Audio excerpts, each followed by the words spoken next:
It is my privilege to introduce you to a dear brother in Christ who is going to share with us his keen perspective on the cultural climate of our nation. Joseph Backholm is Senior Fellow for Biblical Worldview and Strategic Engagement at the Family Research Council, a great ally of the North Carolina Family Policy Council.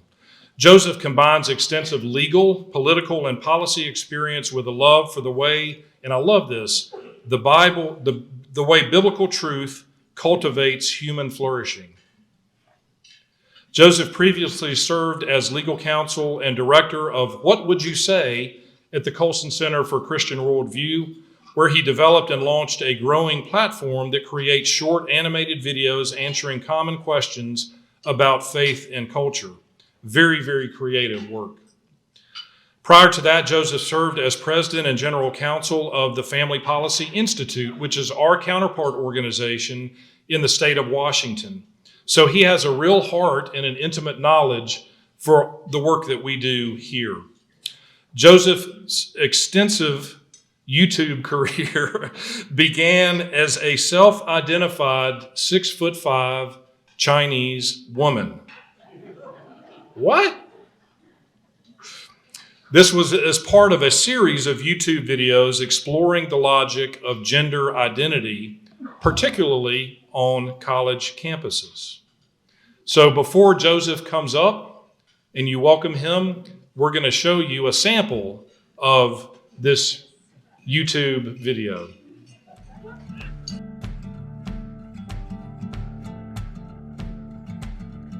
There's been a lot of talk about identity lately, but how far does it go?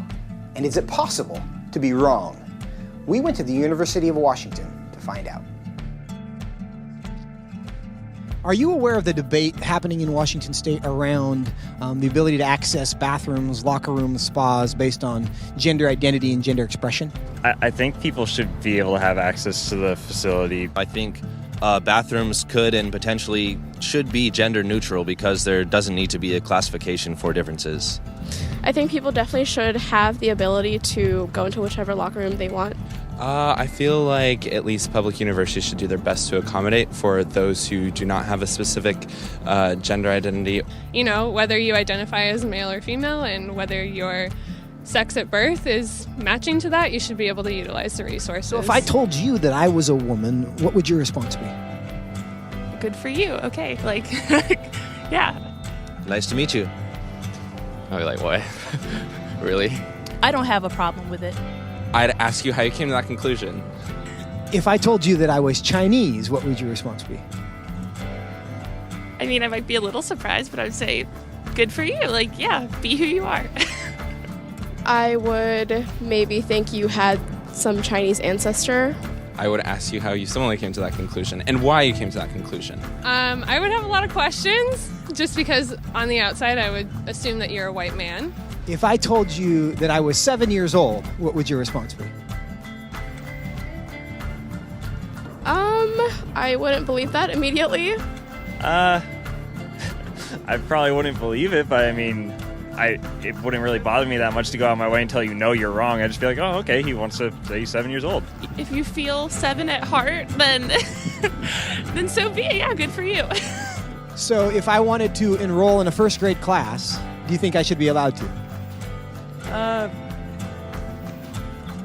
Probably not, I guess. I mean, unless you haven't completed first grade up to this point and for some reason need to do that now.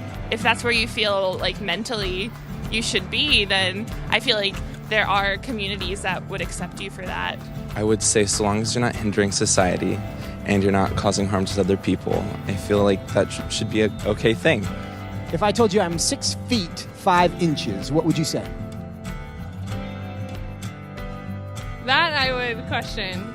Why? Because you're not. No, I don't think you're 6'5". If you truly believed you're 6'5", I don't think it's harmful. I think it's fine if you believe that. It doesn't matter to me if you think you're taller than you are. So you'd be willing to tell me I'm wrong? I wouldn't tell you you're wrong. No, but I say that I don't think that you are. I feel like that's not my place as like another human to say someone is wrong or to draw lines or boundaries.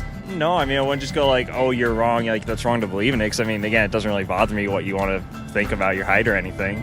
So I can be a Chinese woman. You. Sure. But I can't be a 6'5" Chinese woman. Yes. If you thoroughly debated me or explained why you felt that you were 6'5", I feel like I would be very open to saying that you were 6'5", or Chinese, or a woman. It shouldn't be hard to tell a 5'9" white guy that he's not a 6'5" Chinese woman. But clearly it is. Why? What does that say about our culture? And what does that say about our ability to answer the questions that actually are difficult?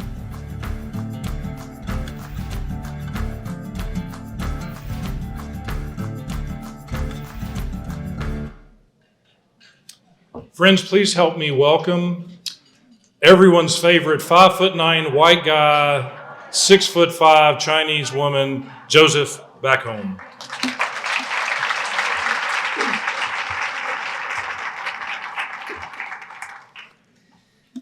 I'm a proud alum of that august institution, the University of Washington, though our football team is ranked number 5 right now, so we do something all right.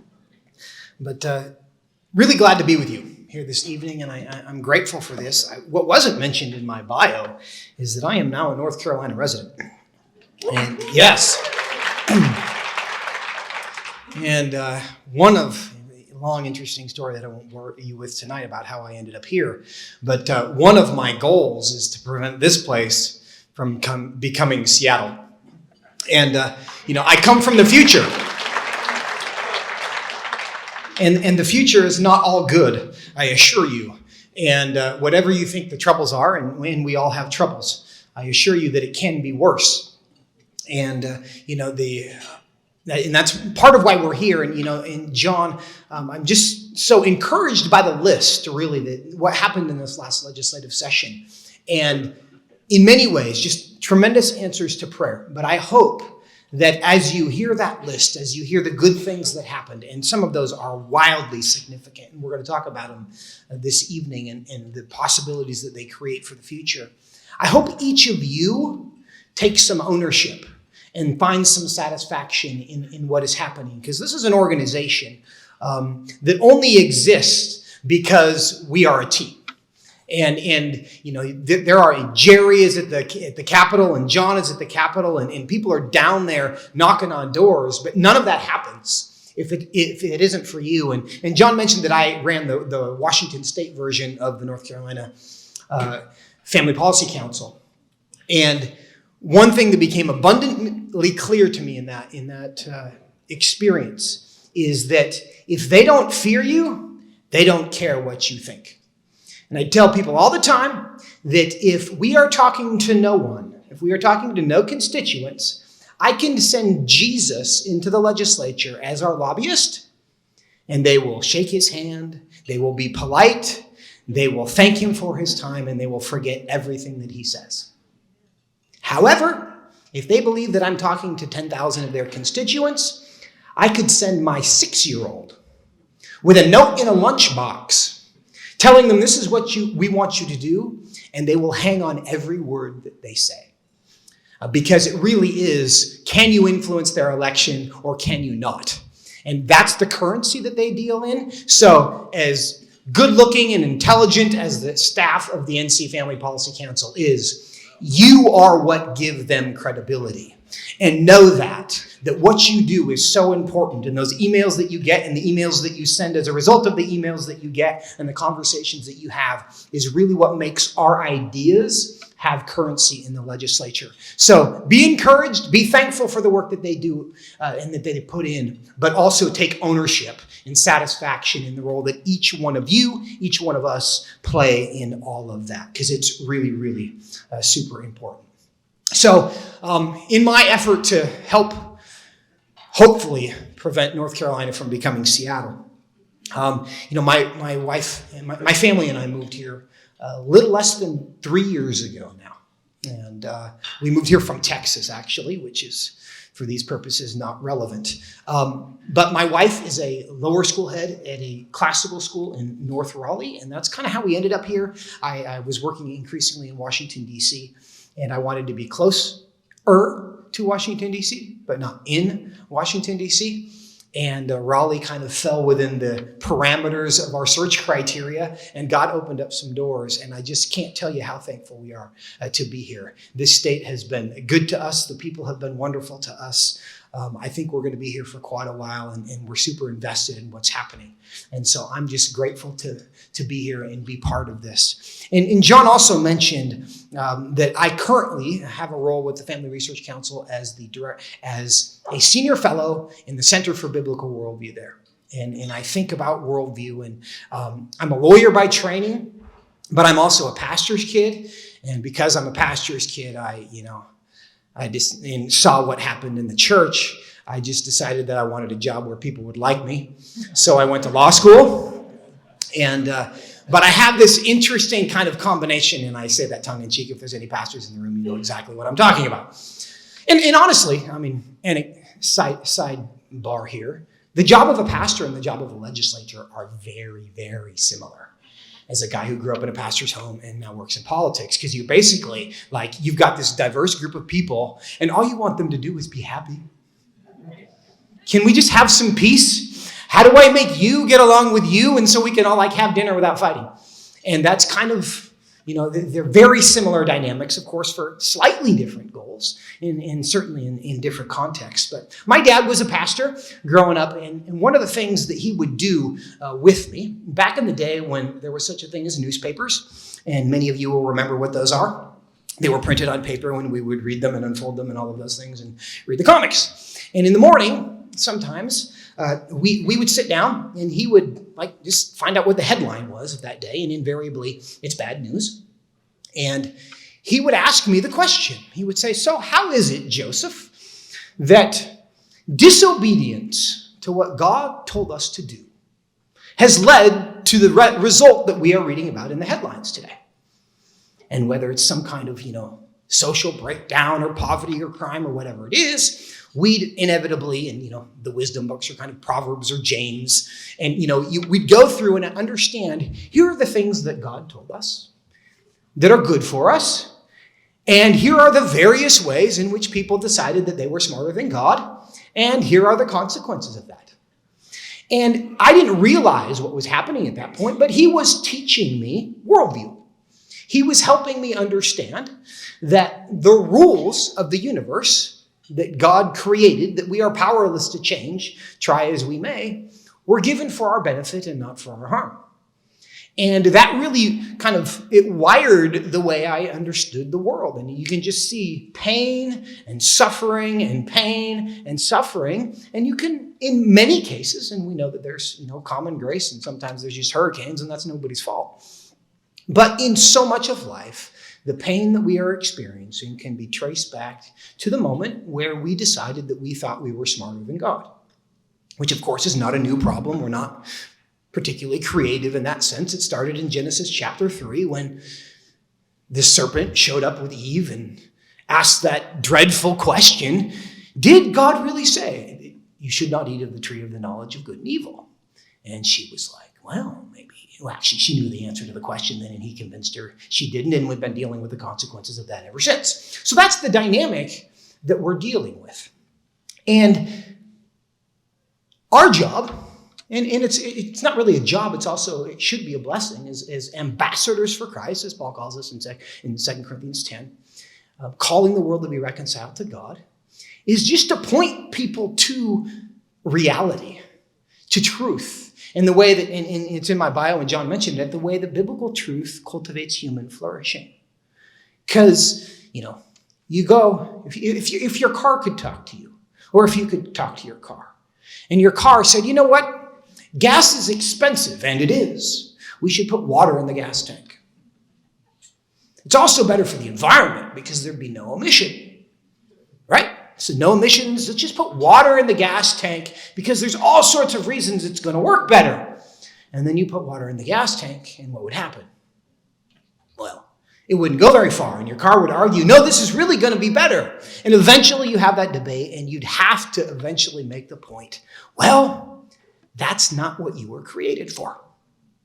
You have an owner's manual. It's in the glove box. I can show it to you. I don't really understand combustion engines, but I can go to YouTube and find out a little bit more if you need the explanation. But the reality is you were not created to run on water. You were created to run on gasoline. And that's why this isn't working. And in a very similar sense, we were created to run in certain ways, and despite our best efforts, even when we have good intentions and think, oh, well, doing it this way may actually work better, the reality is that's not what we were created for in so many cases. And it doesn't mean we have bad intentions. It just means it's not going to work well. And we can either, here's our two options, as the creatures rather than the creators, we can either submit to the will of the Creator and experience the blessing of that, or we can suffer the consequences and learn the hard way, which is frankly the path we usually choose.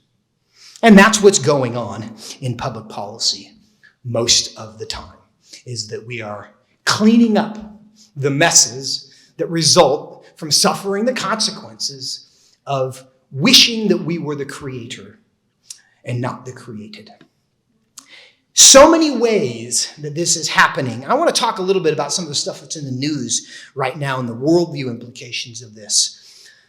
You've been watching what's happening in Israel lately with Hamas. And one of the most disturbing things for people about this is not just the horrors that we're witnessing in Israel in recent weeks, but the response from the sophisticated people, allegedly in the West, who are looking at this and saying, well, maybe we are confused about who the good guys and the bad guys are. And you probably saw that Harvard University had 30 plus student groups sign a statement saying the fault of these attacks, in which there was mass rape and mass murder, and there are babies having their heads cut off, put in ovens and the ovens turned on, the fault of this is all Israel. It's not the people doing that. And we look at this and say, where in the world did this come from? How did this happen?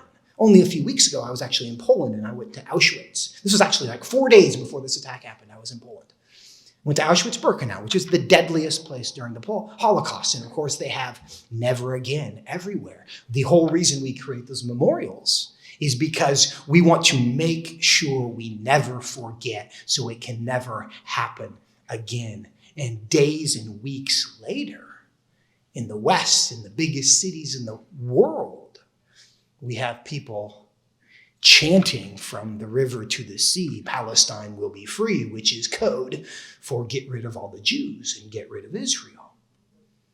Where's this coming from? We actually saw clues about this in the summer of 2020.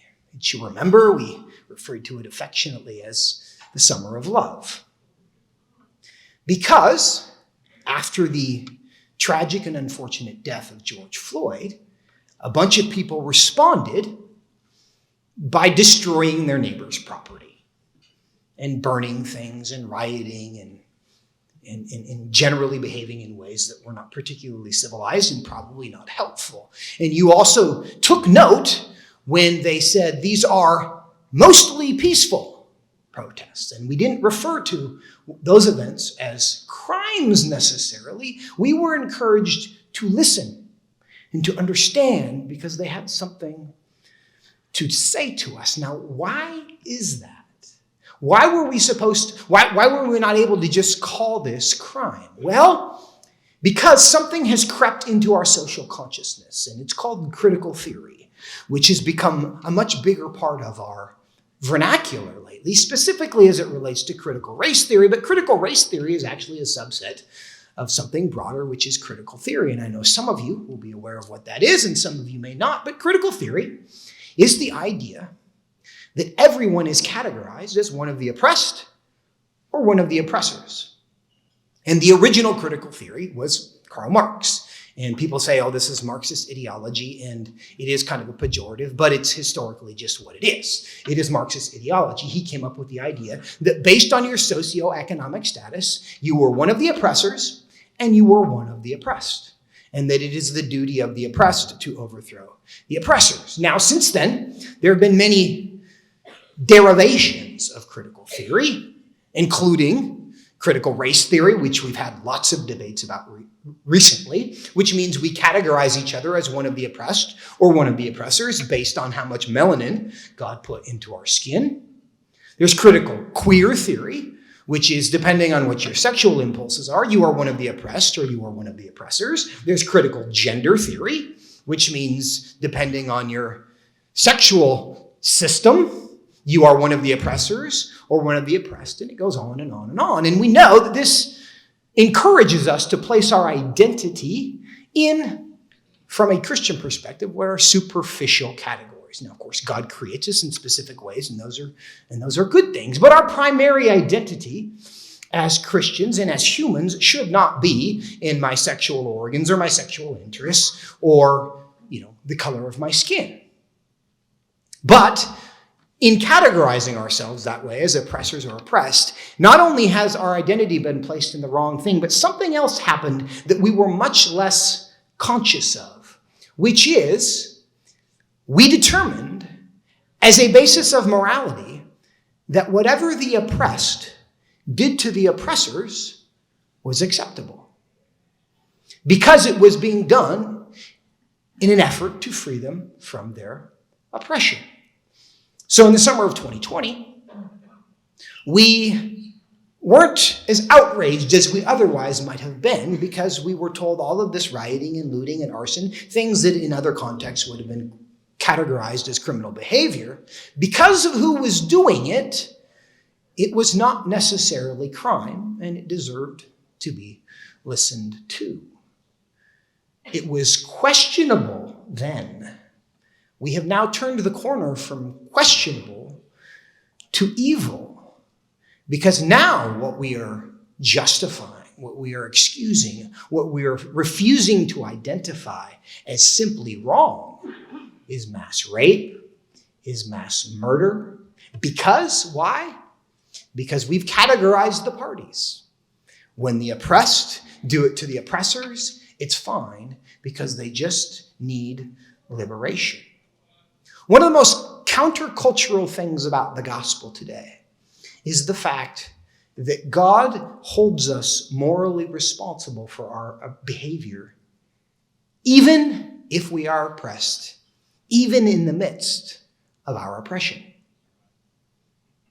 Pray for those who curse you. Bless those who curse you. Pray for those who spitefully use you. Vengeance is mine, says the Lord. Now, none of this means that Christians are indifferent to real injustice, of course. And we should be leading the effort to solve injustice because God hates oppression. God hates oppression because he cares about his creatures, and as a result of that, we should care as well. But what he also is primarily interested is not in our current circumstances. So he looks at our situations and says, oh, you're a victim? You still have responsibility. Now, why is that true? Because who's the greatest victim of all? Our Savior is the greatest victim that ever lived. And what did he do in the midst of his victimization is he gave his life for us because he was living for something bigger. Why does this matter right now in the context of whatever we're dealing with in North Carolina today? Because we need to understand that the war over ideas, this is not primarily right versus left, red versus blue, conservative versus liberal, however you want to frame this. What is being proposed is not simply a different way of thinking about school choice or Medicaid expansion or whatever, or gambling. What is being proposed is a competing worldview.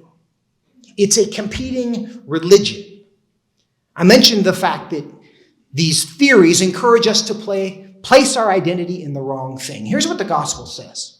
The gospel says about us, the most important thing about me and you is that we are created in the image of God, that we are sinful and in need of a Savior, and that redemption through Jesus is available to all of us. That's the defining thing about every one of us. You know what that means? It means that everyone I meet, the most important thing about them is something I have in common with them. So the gospel is inherently uniting. It brings us together because the most important thing about you is the same thing that is most important about me. Now, if we embrace this worldview that really the most important thing about me is maybe my sex or my income or my race or my sexual desires, what does that mean? It means suddenly I'm othering everyone. That the most important thing about you might make you different than me.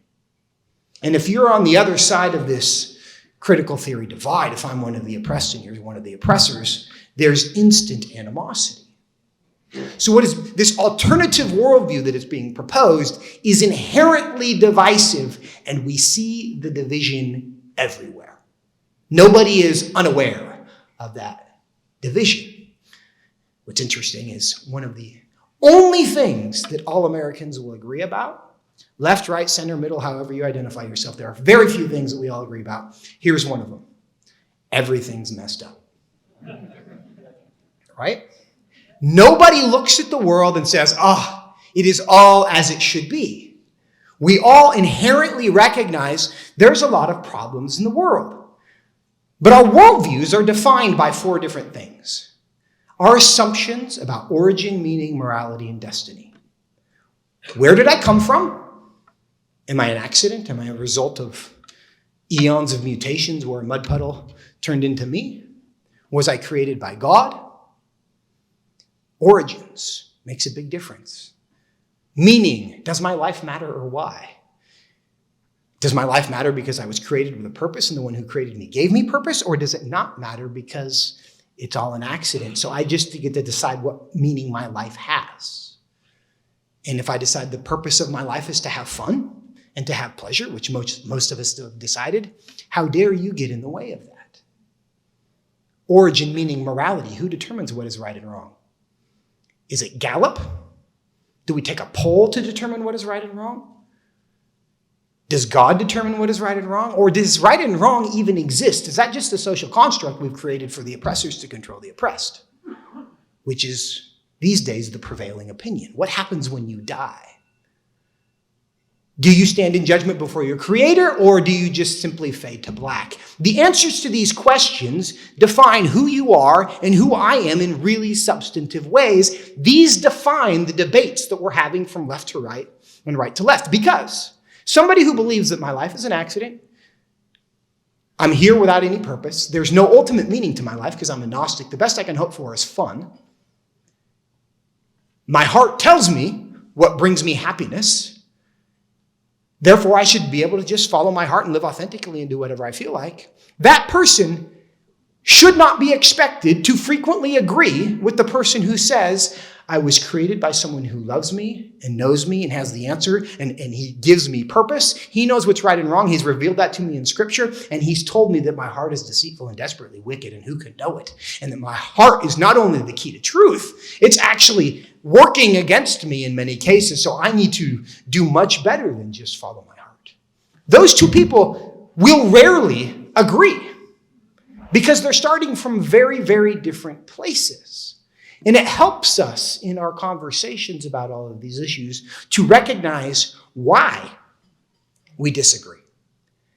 Because we are starting in radically different places. This does a couple things for us as we engage. First, it should help us de-escalate the situation. The arguments about gender don't matter as much as the arguments about who created you. What's the source of truth? Where did you come from? You answer those questions and you find agreement, then the answer about, gender and marriage and all the other stuff, those questions start to answer themselves. So it helps us have much more meaningful conversations, but what it should also do for us as believers is persuade us, I hope, to engage in this for the long haul, because we recognize that this is not ultimately a political battle. It's framed as politics, but it's not really politics. This is back to Genesis chapter 3. Did God really say? In the first 2 chapters of Genesis, God gave us a window into a perfect world. He gave us a series of mandates, and he told us some things were true and they were good. And he said, I created you male and female, which was an odd thing to say because most of my life, and I've read the Bible many times, and most of my life I'd read through Genesis chapter 1 and Genesis 1:27, male and female, he created them, and I'd just move on. It was a flyover verse. It was like, that's so obvious, it didn't even need to be said, right? Until like 2015. And then suddenly it had significance. But he created us male and female. He put us together in a marriage. And then what did he tell that couple to do? He said, be fruitful and multiply, have lots of babies, rule and subdue. Go mine stuff, move dirt around, cut some trees, build some things, and make iPhones. Build a garden, right? Rule and subdue. Those are the components of a perfect world. And that's all before sin happened. I can show you the websites and the statements and the organizations that are all dedicated to asking the question, did God really say he created the male and female? That marriage is a relationship between a man and a woman. That you should be fruitful and multiply. Don't give birth, save the earth. I can show you the slogan. Why? Because we are the parasite. We are the threat to our mother. The earth was not made for us. We were not made to rule and subdue the earth because we're the crown of God creation. We are a virus, which is why we need fewer people. Don't be fruitful and multiply. Be fruitful and multiply. Well, it depends on if it's convenient for your career plans or, they're really expensive and they poop a lot and they're never let you sleep, which is totally true. But should we be fruitful and multiply anyway? And so why is it that at the molecular level of all the things God said are good in the first 2 chapters of Genesis, we have organizations dedicated to the proposition that God didn't really say those things? Because it's got nothing to do with politics. Because Satan prowls about like a roaring lion, seeking whom he may devour. And the easiest way to ruin someone's life is to convince them that their creator doesn't know what he's talking about and should not be listened to. And so as we are engaging in this, we don't quit after an election goes bad, after a session goes bad, because it's not fundamentally about that election or that session. We engage in the ideas at all because we have an understanding that what God said for us is good. This, my friends, is a mercy ministry. We are engaged in a mercy ministry. They ask the question, did God really say? We stand up as the ambassadors for Christ that we are, and we say yes. And let me tell you why that's wonderful. And here's the deal. It feels like there's lots of, cultural momentum in bad directions, and we can all look at things in Washington, D.C. and other places and say that's terrible. But here's what's never going to happen. We are not going to get to some place 50 or 500 years down the road from now where we all realize that the left was right. That gender doesn't really matter. That kids don't need a mother and father. That you can do whatever you want with your genitalia, and as long as no one is judging you, everyone will be happy. That world will never exist. It will never exist, not because you and I are smarter or better looking than anyone, but because that world is inconsistent with the rules of the universe as designed by their creator. So there's only 2 options, and I referred to them earlier. We can believe what God has said and experience the blessing of that, or if you and I stopped all of our work, retreated to the hills or the mountains, and we decided we're never again going to proclaim a true thing to our culture, the United States of America would not emerge 50 years from now as this genderless utopia. It would destroy itself. There would be bodies upon bodies upon bodies of suffering because people acted on behalf of something that wasn't true. You cannot build an airplane on the belief that 2 + 2 = 5. It will not fly. You can have good reasons for wanting 2 + 2 = 5. You can have good intentions. You can hear the argument from people that you really like. But it still isn't true, and it still will not work. So what we are engaged in here as a movement is an effort to stop the carnage that inevitably happens when people holistically embrace lies. Neutrality is not an option. Now, we in America have had this bizarre luxury for a long time. We have experienced, and I frankly think we are not out of it, a really, really unique moment in American history where you could be a Christian zealously, and you could also contribute positively and without controversy to the culture around you.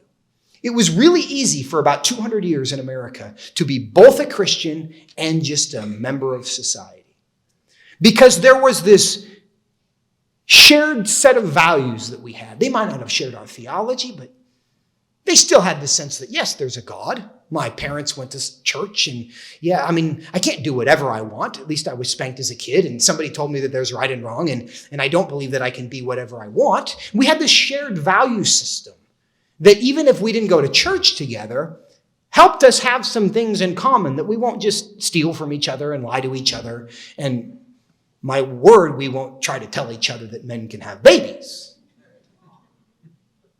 We no longer have that foundation. We no longer have that foundation. And the attempt that many in the church are still trying to pull off of neutrality, of, well, let's just leave the value stuff away. Neutrality was never an option, and we should know well at this point that neutrality is not an option moving forward. All of the debates over government schools, all of the curriculum, and thank God for COVID in some ways, because it opened our eyes to things that we did not see and did not know. And one of those is that there was never any neutrality in the first place. And we have been sidelined in many cases by this idea that I don't want to force my values on somebody else. Well, what was the result of that? Other people just started to force their values instead. Now, John mentioned the not Promise Scholarship, I always call it the Promise Scholarship, the Opportunity Scholarship, Promises in Georgia, Opportunity Scholarship. This, my friends, is one of the greatest opportunities that could save our country. And why is this?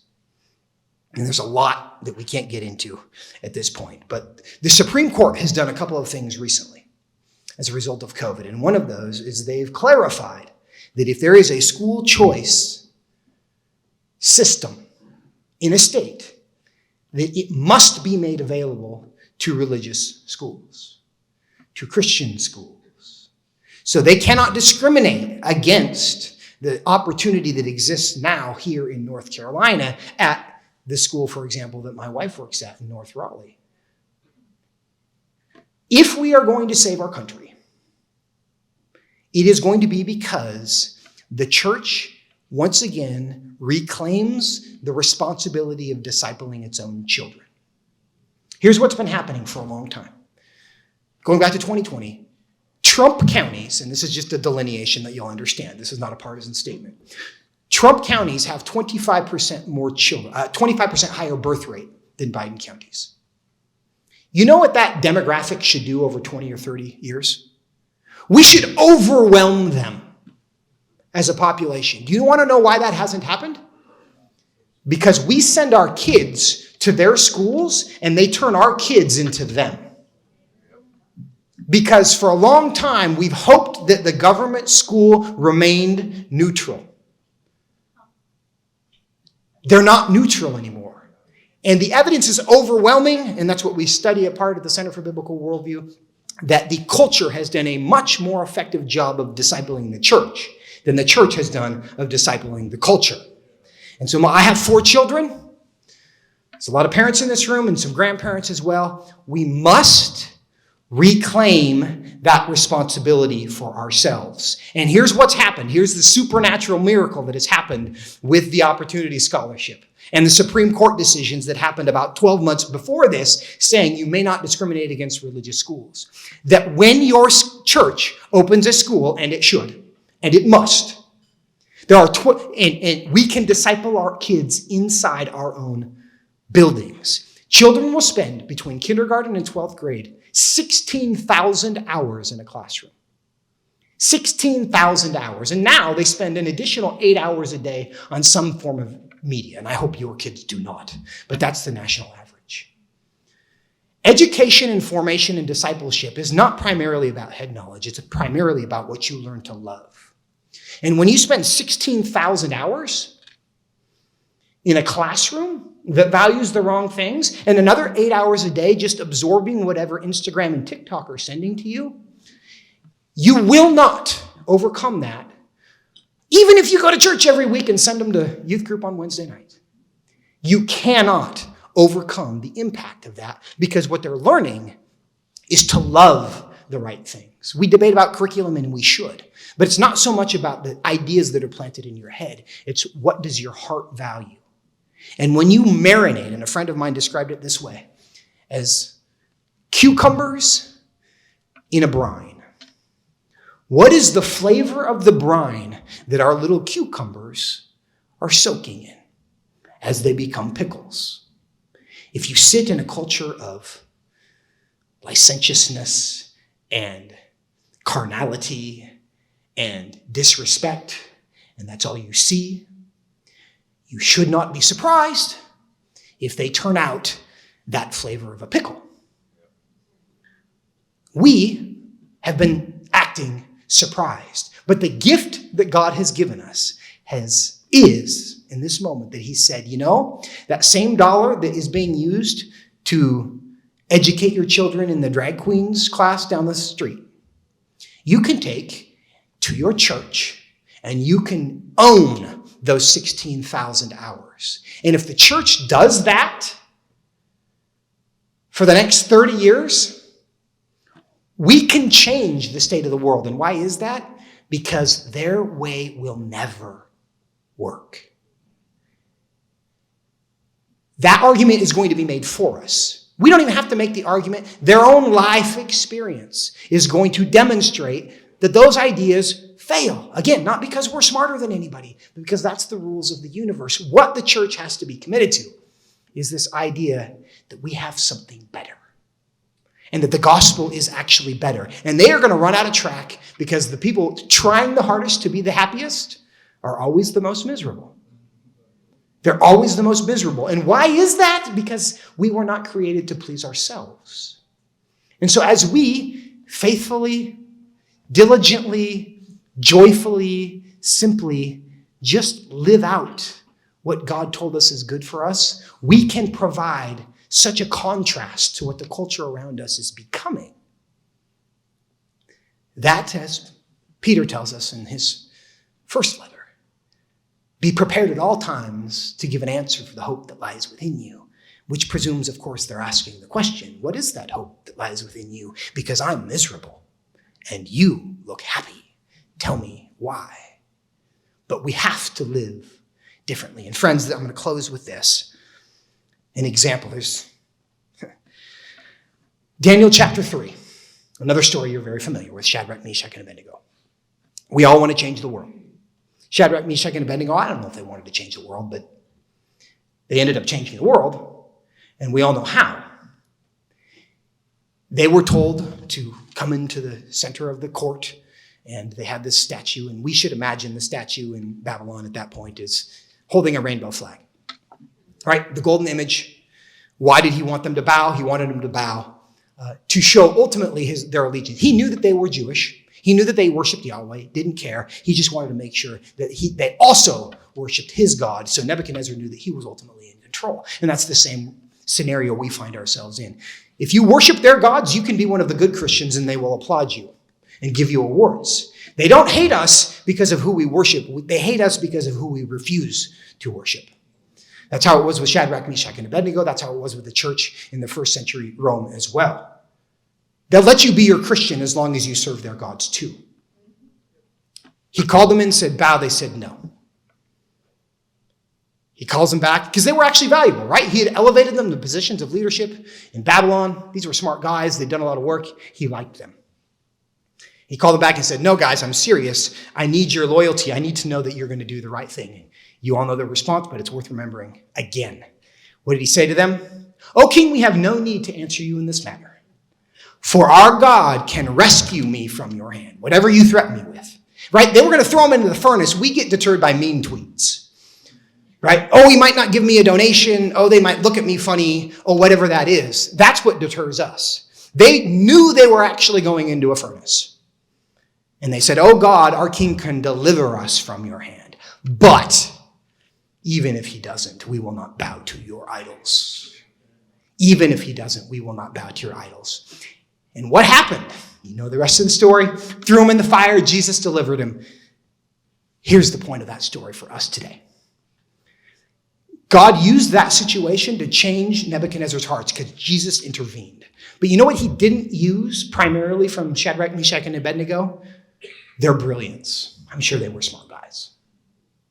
He didn't use their strategy session. He didn't use their focus grouping. He didn't use the fact that they packaged the gospel in the right way so that Nebuchadnezzar, was receptive. What did he use to change Babylon? He used their obedience. He used their courage. He used their fearlessness and their belief that my God is exactly who he claims to be, that I can trust him at all times, and whatever you throw at me, come what may, I'm not bowing to your idols. If we want to change America again, it's not going to be our brilliance. It's not going to be our strategies. It's going to be our radical, fearless obedience so that God intervenes. He gets the glory. That's how it's supposed to be anyway. Thank you so much. God bless you.